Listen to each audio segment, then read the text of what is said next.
Before we begin, I wanted to give a huge shout out to the folks at Amazon Music for partnering with us on this episode of the Inside Line F1 podcast. But more on this later. Right then, let's get right into today's episode.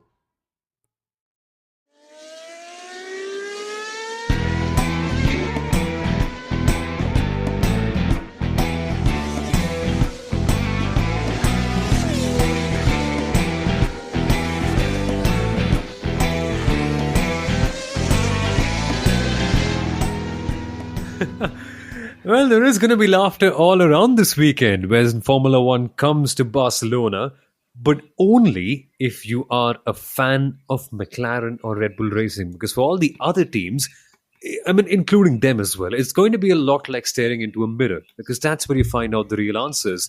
Can we say that Barcelona is a lot like an oracle, Kunal? Because all the real answers get revealed here. We find out everything about the season at this race. Oh, wait. Can we say Oracle? They didn't pay us any money, did they? Oh, I actually didn't think of the Oracle that sponsors the world champion team. I thought of the Oracle from The Matrix. Actually, a beautiful quote from The Matrix. Oh, Beautiful quote from The Matrix that will actually come true in Barcelona. Don't think you are. Know you are.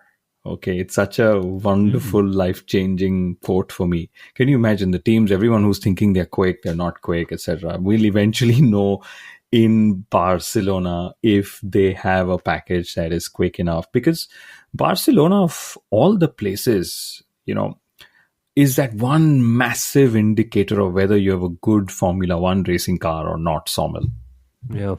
Exactly that. And on this particular episode, we are going to be asking the questions that we want an answer to this weekend in Barcelona. The questions that we're also excited about Red Bull, about McLaren, about Ferrari, about Mercedes, and Alpine as well. But before we go there, we have to tell you who we are and what this is.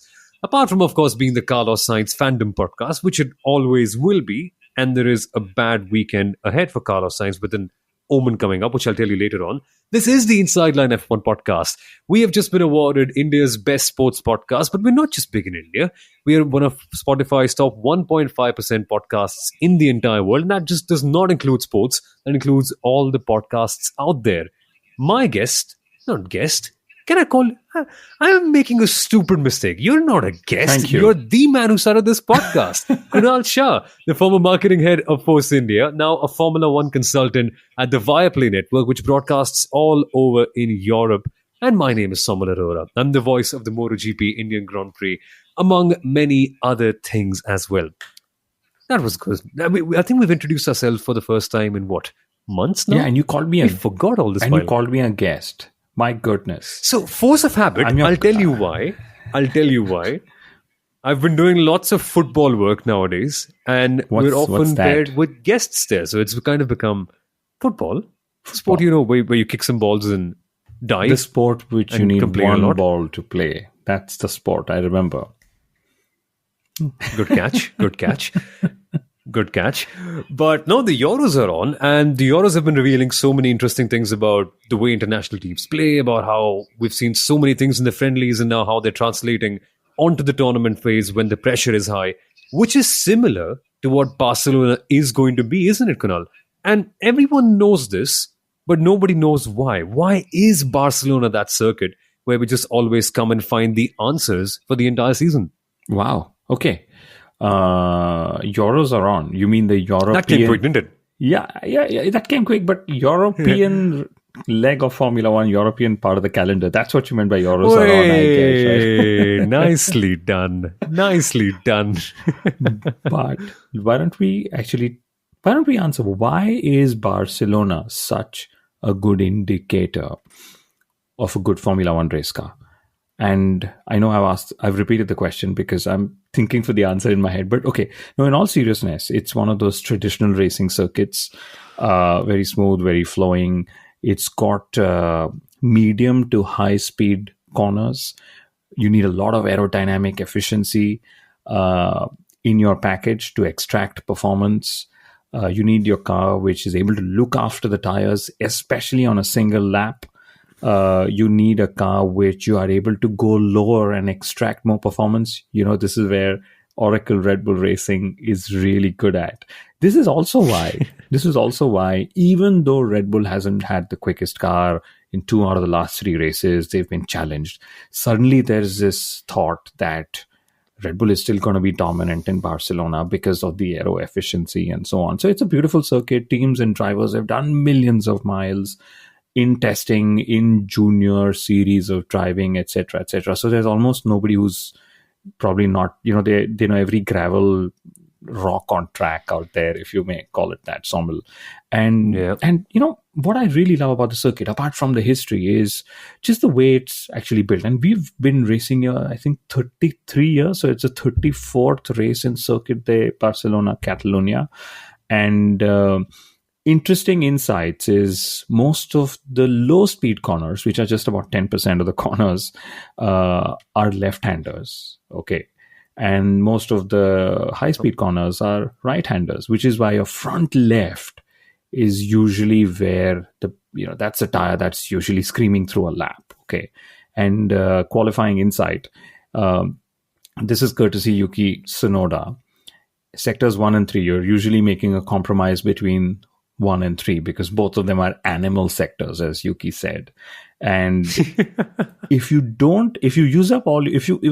favorite driver gets a purple in sector 1, there's a very good chance the tires are just screaming, overheating in sector 3, and they won't get a purple in that sector. Of course, I'm being very, very subjective here. I'm not the one driving, but there's just so much. The flow of Barcelona is so good, Somil.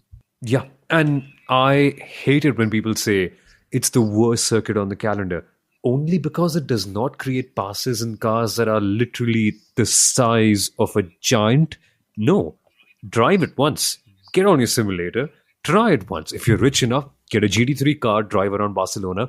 You will not regret it. And controversial opinion here, it's actually better with the chicane, because that is where you really see a commitment of the driver, where in the first sector, there's lots of long corners, like turn 3, where the tire is just complaining. Then you've got the flowy section in the middle, where you actually have got to carry some bravery.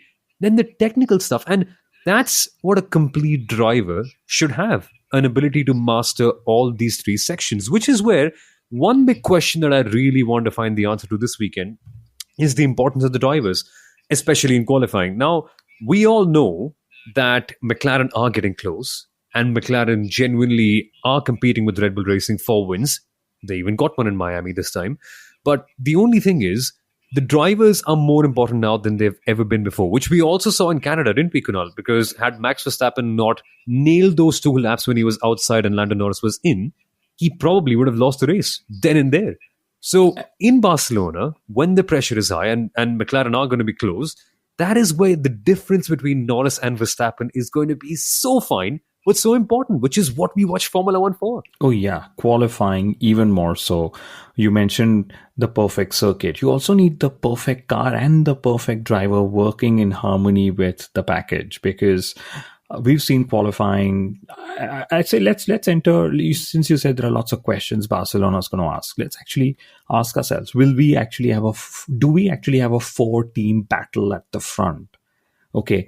And Somil, the beauty is, even if we don't have a 4-team battle, let's assume Red Bull is at the front, and let's assume McLaren, Ferrari, and Mercedes have been chasing. Even if different teams are chasing Red Bull, that is adding to Formula One's narrative for 2024. We saw Ferrari drop off the challenge in Canada. Okay, we might just see Mercedes dropping off the challenge this weekend, or could it be, McLaren has always been there the last 3-4 races. So I'm just fascinated by the challenge, even more so, of Barcelona. And one of the questions that actually came up on Twitter is, but why not Canada? And why Barcelona is one of those indicators? And Canada has, corners within a lower band of speeds, which is where Mercedes could just find the sweet spot and get there. And they themselves have admitted that Barcelona has a much, larger band of cornering speeds, something that they've struggled with, right? So what does it translate in numbers? Average cornering speeds in Barcelona are between 120 and 150 kilometers per hour, and that's fairly high. Okay, turns 9 and turns 14, are actually you're cornering about 240 kilometers per hour, right? So the challenge that teams and drivers will be dialing in is how do you get your car to operate efficiently between these high cornering speeds that are there. Like I said, the surface is very, what do you call it, smooth. There are no bumps. You can ride the curb, something Red Bull is waiting for. So this is one of those circuits where Red Bull, it's like a fish taking to water kind of situation for the RB20 itself. And interestingly, And yes, on that, because it's so smooth, there's almost too much grip, and that is why there's a lot of heat mixed in, lots of tire degradation. And Pirelli have bought the three hardest tire compounds of the entire season here. and we are expecting a two-stopper, and that's always a good thing. Wow. If there are 8 cars fighting two stoppers, lots of permutations, combinations, drivers out of place, and going back to car packages again, the slow corners, which is turns 5 and 10, you need mechanical grip from the car. But the high speed corners, especially I think turn 3 and turn 9, you need a lot of aero grip from the car itself, right? So I'm just fascinated by the challenge in itself of Barcelona. I know the races can be boring, but I know that the drivers absolutely love this. The engineers absolutely love it because of a lot of compromises they need to make with regards to their setup. It is insane. I love this place. And sure, on Sunday, it probably won't be the most entertaining race, but we'll find the answers to a lot of interesting questions. One question that I really want to see the answer to is what, not Mick Schumacher's about to say, Ralf Schumacher's actually asked, which is that Sergio Perez are only keeping Perez. Wow, it's late in the night. I'm messing up my words. But Red Bull are only keeping Sergio Perez because of the sponsorship money. That question will, in part, be answered depending on his performance this weekend, because you can't hide at Barcelona. You've driven 1 million laps here. You should know the car inside out. You should know the track inside out. You should know the pit garages, the washrooms, everything inside out, because Red Bull must have been in the same pit garage for the last 3 years now. You know everything. Deliver. And now, that whole, on this whole front, right, it's going to be so interesting because on one side you have Sergio Perez, who is known to be the tyre master. On the other hand, you have Oscar Piastri for McLaren, which we are assuming are going to be the two main challengers, Red Bull and McLaren. And Piastri is not known to be good with the tyres. I just want to see, where do both of them stack up at the end of the weekend, where we know that the cars are close, the lead drivers are close. Where is the delta between the two of them? And that'll reveal how important qualifying is actually in Formula One as well. And we've seen how important qualifying actually is now, even more so with so many teams and drivers in the battle. But do you still think Piastri is struggling with tires? Or Yeah. you think so? I think he's... Yeah. I mean, had it not been the case, I think he would have been there instead of Norris in Montreal. Because he just was... I mean, he's not lacking in raw pace, from what I can tell. He's always right up there in qualifying. And the qualifying head-to-head, allow me a second to pull it up. It is... Oh, he's not out-qualified. Actually pretty close. Yeah, okay. Piastri and Norris, yeah. But the margins, the margins have always been very, very close between the two of them. But the point here being, when you watch his races and when you watch the qualifying times, when you watch the lap times in the middle of the race, he's always losing a tenth, 2/10 in the middle of the stints. And what could that indicate? Driving a car at 90%. Similar in Montreal, he was struggling to keep up with the other cars. Just because, again, what would the case be? I mean, if you're not able to be as fast on a longer stint, it's most likely going to be tire management. Interesting. I'll reserve my comments because, of course, he is learning how to pick up his pace, tire management, crucially. But I think he's pretty much been there. He's had a lot of incidents, one with Carlos Sainz in Miami, etc., which is where he dropped off. But he almost won in Monaco. He actually did really well in Monaco. And I remember Piastri actually does well in these high-speed sections. Could he really take the battle to Lando Norris this weekend? Interesting stat about Oscar Piastri. He has the same number of points as his driver number, which is number 81. Okay. If that excites anyone. But you also started this thing about Checo Perez, right? If I can just go back to Perez, because we keep saying 8 drivers fighting at the front, but Perez has he's been the only driver to not finish the last two races, mind you. Also, only driver to have first lap incidents in the last two races. So in Monaco, it was Magnussen. In Canada, I think it was Pierre Gasly or whatever. And then there's this whole question, I know you love this, or you love both these questions. Does Checo Perez tend to not perform once he signed his contract, which he has for 2 years? Okay. And the second is, does Perez find it tougher when Red Bull brings an upgrade and the car just takes more time to get dialed into? He just struggles more.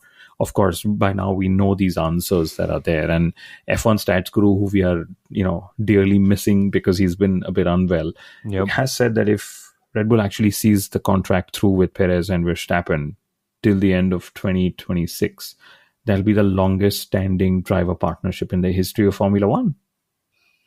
Wow. But you know what we've gotten? That's a lot. Yeah, but you know what we've gotten ourselves into, Samuel, and what Red Bull has gotten themselves into, and Checo Perez. And I know we've got loads of listeners in Mexico. Guys, we'd love for Perez to come up and perform. But when he doesn't, and when it seems that I won't say he's running out of talent, but he's just unable to, dial the whole weekend in. We have to call it as it comes, right? And this is when I think it's fair to ask, should it have been a 2-year extension? Or are we going to have this pain? We all going to suffer this pain for the next 2 years? I mean, the best way that I'd like to put it is, it clearly does not look like an environment that's working from the outside. But if they know better, which they should know better, and if they feel that the performances have been as good as it possibly can be, sure, because sometimes there are things that we just can't see. And it just tells me that Red Bull are not as ambitious about that second seat.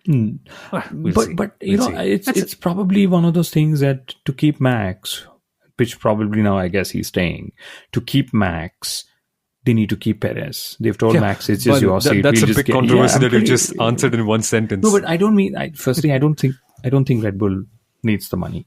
If Perez is bringing all the Mexican sponsors, great. He's always brought Mexican sponsors. We knew it at Force India as well. So it's an addition. So I don't think they're bringing Red Bull, of all the teams, doesn't need to hire a driver because of the money. And definitely not this whole, Hawala money chain that Ralf Schumacher has pointed out, that Red Bull sponsors are paying for Max's whatever. I mean, fair enough. That you can do accounting however you want to, as long as you're not the chartered accountant of the team. But Samuel, let's do this. No, instead of being subjective about Perez, I'm going to just read out some of his performances in the last couple of races, why he needs to bring it up. So Sergio Perez, firstly, he's got a 3-place grid penalty in Canada. So if he's not in the top 3 in qualifying, which is anyway tough with so many drivers there, he's going to be out of position in the race. Okay. He's not made it to Q3 in the last 3 consecutive races. He's not had a top 3 start in 13 races in Spain. So he's literally going to go against his own performance stats, right? Till the 5th or the 6th race of the season, Samuel, when we all thought Red Bull is walking away with everything that they normally walk away with in this era, okay, Checo was second in the Drivers' Championship. With every passing race, he's lost a position. 6th race, he lost 2nd place. 7th race, he lost 3rd place. 8th race, he lost 4th place. Okay, so the trend in itself is a worrying trend, and I hope he's able to reverse this trend. Yep, for his sake, like nobody likes to see a driver struggling that bad at any given point in time. Absolutely, but it's also a race of home races this time. Fernando Alonso has a home race, and Carlos Sainz also has a home race. But do you know the kind of interesting scenario we find ourselves in, Kunal? Carlos Sainz is walking into a home race with uncertainty over his seat. This has indeed happened before. Can you remember any particular instance that comes to your mind? I'm going to give you a bad omen in that case about Carlos Sainz's performance, which breaks my heart, but it's glaringly obvious. Goodness me. Okay, I'll help you out, don't worry. In 2019, German Grand Prix, Nico Hülkenberg, home race, definitely uncertain about his seat for next year. In the podium places, he goes on and crashes. Rewind 6 years, Felipe Massa, Brazilian GP 2013. He had a golden helmet celebrating his time at Ferrari. It was a beautiful moment. Uncertainty about his seat. Where will he go next year? Will he have a seat next year? goes on and only performs to finish P7. Now, the best of all, Logan Sargent, every single American GP since, well, midway through 2023, he's always been under jeopardy about his seat. And the performances, well, nothing to shine home about and nothing to talk home about. So we all know the result. It's always going to be a terrible, tough race for the driver in their home race when they're looking forward to a year without any certainty about their seat for next year. That's a bad omen for Carlos Sainz. I hate it, but there we are. Shouldn't we actually then talk about the other home hero, the actual home hero, 2 times world champion? Okay, fine. Wait a second. Wait a second. For all your love for Carlos Sainz, You don't. he's got 100% point scoring record in Spain. Okay, Good. be happy if he scores points, when he scores points. So can he be on the podium? That would be epic for all the Spanish fans. And that's what Formula One needs. They need another hero in Spain, because what Fernando Alonso did is he exposed, Formula One, or he exposed Spain to Formula One. He sort of brought the whole sport the way it is. He's like the father figure of Formula One in Spain. Now, are you okay if we talk about Fernando Alonso? El Padre. Yeah, okay. But this whole thing about Fernando, one thing that stays with him, apart from him being Spanish and a 2 times world champion, is his whole ability to punch above the weight of the package or the car, to put the car in places it doesn't deserve to be, to outqualify the car, to outrace the car, all of that, right? It all stems, if you check the motto and one of the themes of Spain itself, it's further beyond. So the country itself is like Fernando Alonso embraced the Spaniard in him fully, to be like, every time I'm on track in that car, I will go further and beyond the package can give. So it's something so nationalistic in him that he's just able to do that, I guess. Yeah, that's so true. And you can see a similar thing in Carlos Sainz as well, in his dedication and his willingness to get more out of himself at any given point in time. It's actually fun how it plays out, no? It is. And what I'm really hoping to see is, the first 4-5 races, Fernando Alonso was taking more risk in Q3, putting that Aston Martin in places it didn't deserve to be. And then he tried doing that. And the risk, of course, you don't always get lucky when you take so much risk. And he sort of went backwards. He's not had the best of qualifying sessions. And we will, of course, remember Fernando in Spain for his last win in Formula One with Ferrari, 2013, I believe so. 2013 Spanish Grand Prix, his last 32nd win. Beautiful. Yeah. Also, is it mission 33? Because it is 33 years since we've been hosting races in Circuit de Barcelona, Catalonia.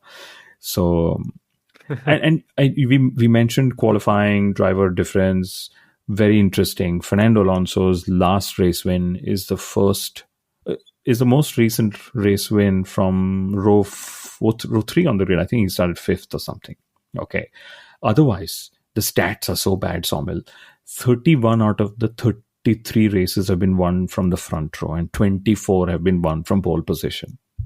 Yeah, give me a good qualifying now. Give me a good qualifying. Seriously, that's all that we're looking for. But hey, you said something about going further beyond.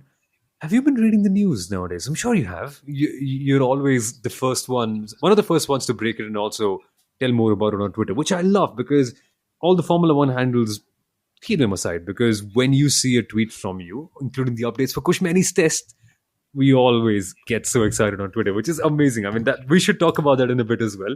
But you must have seen the reactions to Alpine saying that they could potentially ditch being an engine supplier in Formula One and be a customer team later on, which to me makes no sense.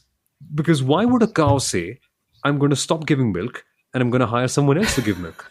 So what's the point of you anymore, apart from eating grass, which is what they're doing these days, not scoring anything, but just eating the grass around and eating themselves.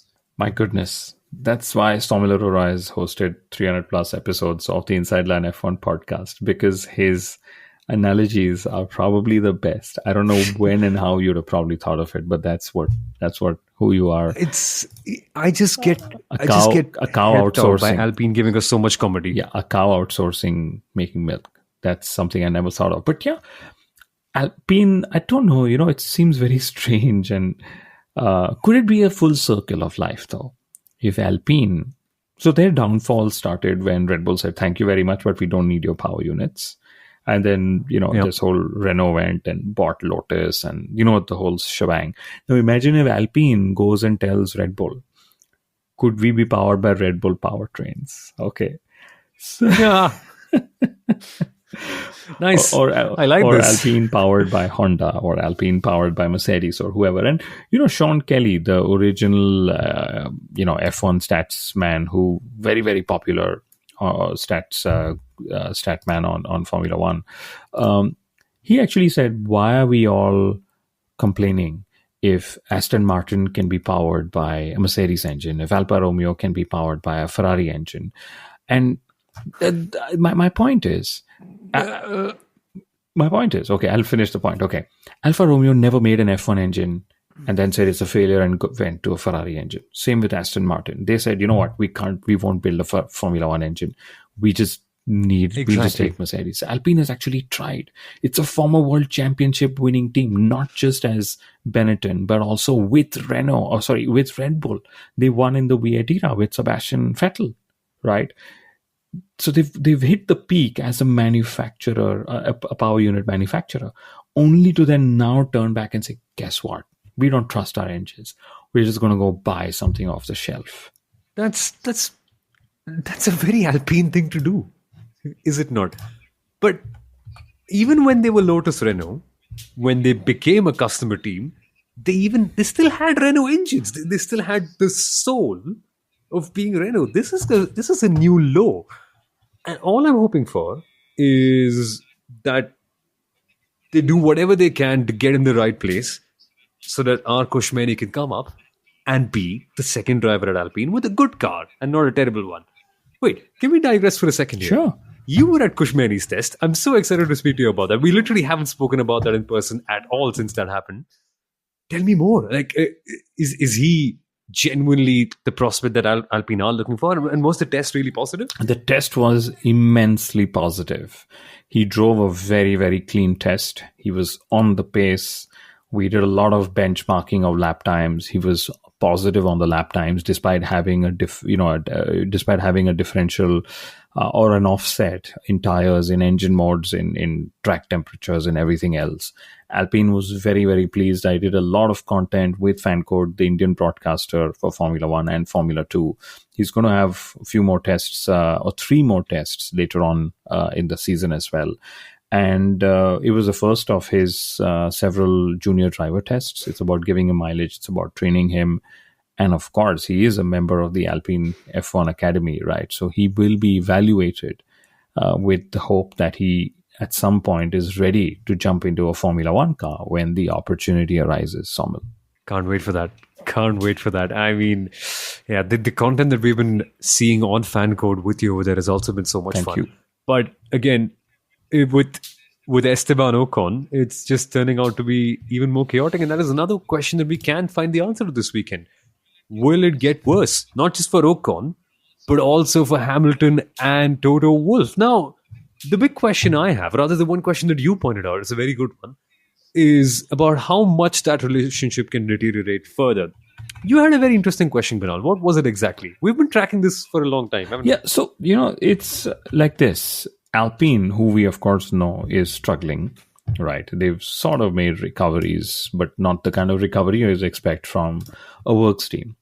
Now, they've had, Monaco's issue with Ocon, and then in Canada, they used team orders towards the end of the race, even though Gasly couldn't really overtake Ricciardo. They didn't swap the drivers back. So the team scored the same amount of points, but Ocon actually scored a point lesser than he would have otherwise done that. So drivers were leaving teams. Hamilton, he's been so cryptic, right?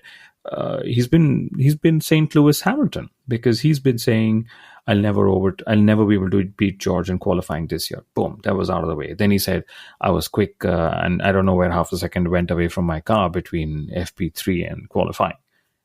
And then he said, maybe I need to get my head in the right place if I want to bring out some good results in qualifying and then the race. So he's gone from giving all these cryptic messages to then taking a bit of blame on himself. So we don't know where it's all going to be. Will the Ocon and the Hamilton saga continue? Ocon with Alpine, and Alpine just seems like, the car's not working, no problem. Let's just show Esteban in bad light if that's the way they're going. And with Lewis, what happens is every time he doesn't perform, the whole Lewis Hamilton fandom wants to show Mercedes in bad light. Yeah. And I now just want to see where it just goes for Mercedes, because it's clearly unraveling a little bit with Hamilton. It's all becoming a little weird, and Mercedes are still finding answers to imaginary questions that we just don't know about. Like, have you gotten down to the bottom of it, Kunal? Because every weekend, they're just coming out and saying, we're getting closer, we're finding more, there is progress, we're understanding better about the package that we have, but we just don't understand anything about what their understanding is. So, are they getting closer to an answer only to realize that the entire answer is the question in itself? Are Mercedes philosophers? Yes, Mercedes are philosophers, and they've been led by St. Louis Hamilton, who, of course, has been dishing out philosophy St. Louis since several seasons. But in all seriousness, James Allison is on the Beyond the Grid podcast. I haven't heard it. I've read it. I usually consume podcasts from Beyond the Grid couple of weeks after they're released, but he's given a very interesting statement. He's like, it wasn't a eureka moment, it was just one of those, oh my goodness, we didn't think of this kind of moment. In Monaco, they introduced the front wing, which, if you remember, they had one front wing. Lewis said he didn't want to risk with it, because if you use it and you crash with it, you sort of have to start from the pit lane if you use the other spec of the front wing. George Russell went with it. That front wing apparently brings them a lot more downforce at the front, which is being able to give their car more balance. And like Mercedes has been saying, we are either fast in the slow corners or the fast corners, not both. We are unable to find a balance that works in both configurations, which is why Canada, where Mercedes certainly did well, there were corners within a particular medium speed, low to medium speed band, where Mercedes was just able to make things work, hit the sweet spot, which is why George Russell could get a pole, was in contention, could have probably won the race. So Mercedes and Spain, this is where it's going to be a very key litmus test. Has that front wing actually got more performance for Mercedes, or was it just track and weather conditions in Canada that worked for them? So that's going to be the thing. And Mercedes have all had these false dawns, if that's the word that I can use. 2 years ago, suddenly that zero-pot concept worked in Spain, and they said, we're going to go down this road, and then boom, it didn't. Last year as well, they had a double podium. They said, maybe it's working, we have to see where it falls, and then it didn't, and they've sort of had a change in concept. So I hope this is not a false dawn yet again for Mercedes. They believe it's not. They believe it'll make them more competitive, but we have to see how they go in Barcelona, Saumil. Very, very crucial, because they've had a lot of success here. Lewis Hamilton actually holds the record for most consecutive wins at a Grand Prix circuit. He had 5 consecutive wins in Barcelona from 2017 to 2021. Wow. Right. And if you or any fan wants to go back to the last non-Hamilton and non-Verstappen win, it was 8 years ago. And I think it was 2015 with Nico Rosberg. Yeah. Wow. Wait, before that, yeah, wow, that's a good while. And speaking of history, wasn't it this time last year that Russell and Hamilton also touched each other for the first? Oh my God, why am I saying it like this? It sounds like the two of them are in a relationship. Like, oh my God, this is the first time we touched. But they did. Yes, this time 1 year ago, Hamilton and Russell touched each other. Oh God.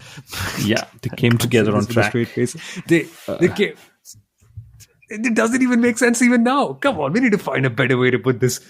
They had contact. They barged wheels. Yes. Okay. This is the right word we're looking for. They barged wheels with each other, and that was on the main street of all the places. Crazy how it's been a year to that, and it's all unraveling over there. But now I really want to talk about Ferrari. Do we want to talk about Ferrari, We Kunal? should. Because Fred We Vasseur should, absolutely. does not want to say much. Or actually, he speaks little, but he speaks a lot of sense. Mm-hmm. Don't you think so? Tell me more. No, I mean, in general, I agree. He's pragmatic. He is ambitious, but not in his press statements. And I think he's brought Ferrari in order. Of course, the Canada non-performance is like, wow. And the challenge is, you'll back Mercedes to come back. You'll back McLaren to get it right. But there is lesser confidence in Ferrari getting it right all the time in all the races. Correct me if I'm wrong. Yeah. And I don't know why. You're right. Despite all the wins, or maximum wins here, whatever we keep adding all the stats.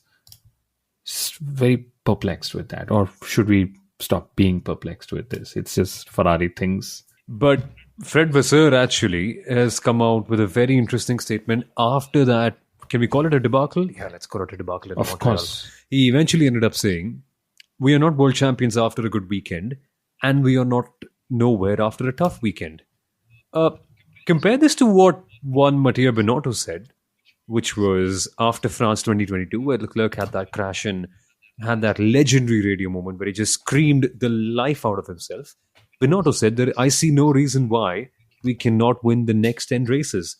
Did he proceed to win the next 10 races with Ferrari, Kunal? They've not won 10 races in total since that statement from Mattia Binotto. I don't even need to do the math. Hurts. I know that's the truth.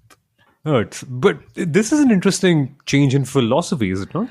Between Vasseur and Binotto, a more level-headedness. Yeah, and I think a large part of the team principal role at Ferrari is managing media, is managing expectations, is making sure people aren't going out of whack with that. Because whenever it comes to Ferrari, there's just so much emotion involved.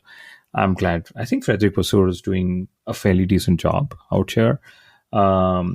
If he says one bad race doesn't, make us any worse, just the way one win doesn't make us any better, I would probably go for that. But that's what Ferrari need to prove, at a high degradation circuit, which is warm, which is usually their Achilles heels.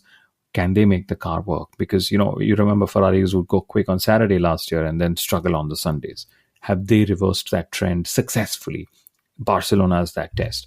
Can they go lower on their setup? And by lower, I said at the start of the episode, Barcelona allows you to lower your car, which is where a lot of the ground performance comes from. The ground effect performance comes, right? Is Ferrari able to be there? And as much as I'm happy saying somebody is going to challenge Red Bull, whether it's a Ferrari or a McLaren or a Mercedes, I really want all of them to challenge everybody.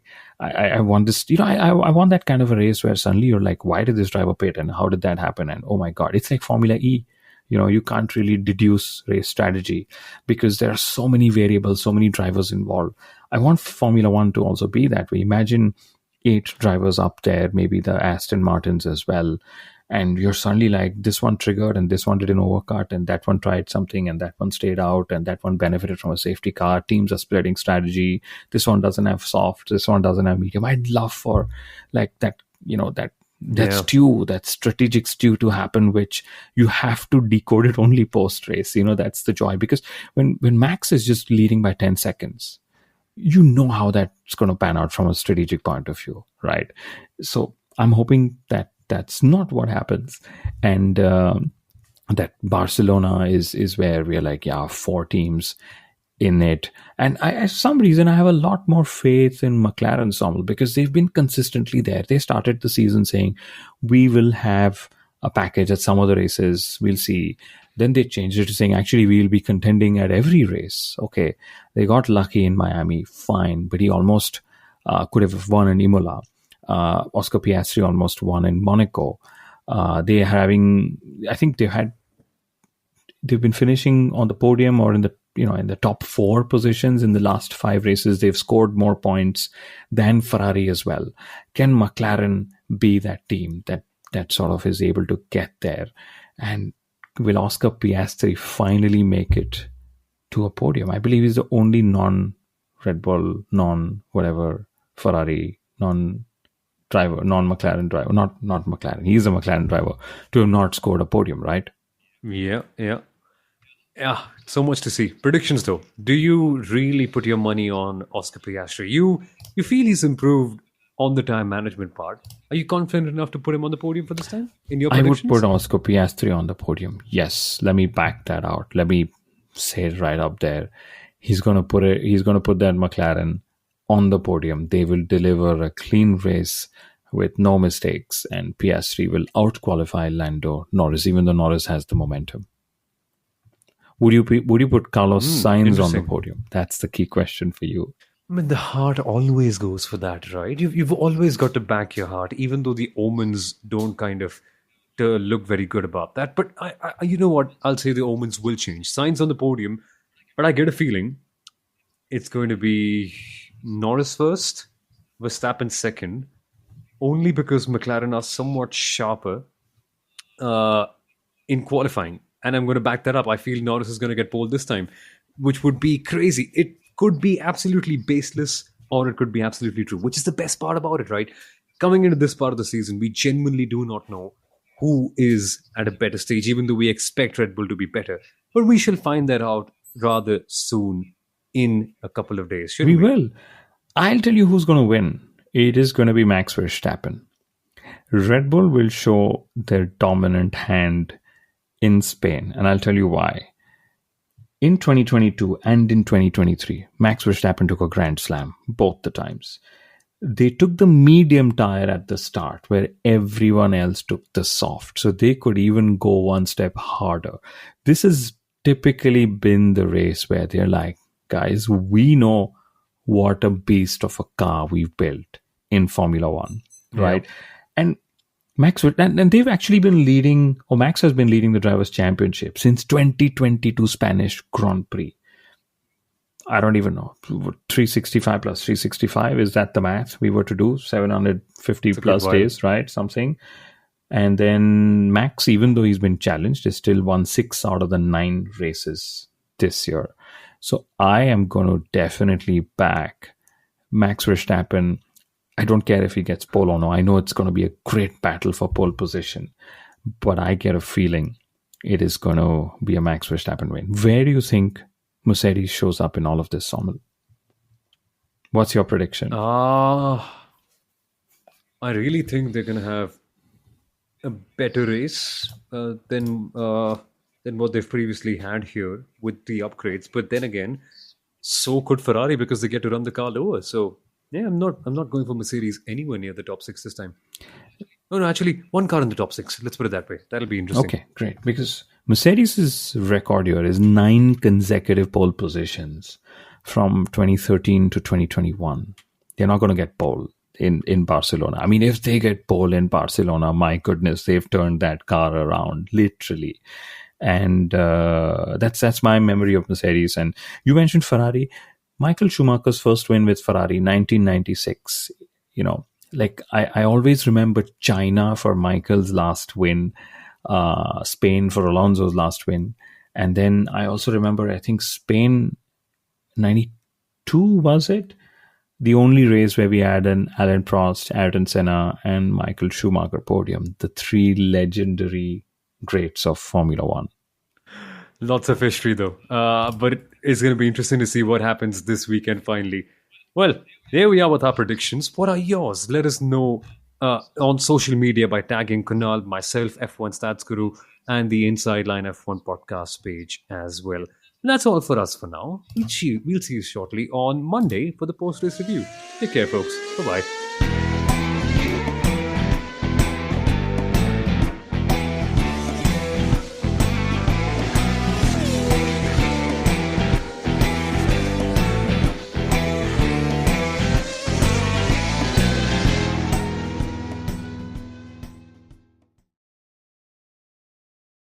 Thank you so much for tuning in to this episode of the Inside Line F1 podcast. Before we ended, I just wanted to say a huge thank you to Amazon Music once again for partnering with us on this episode of the podcast.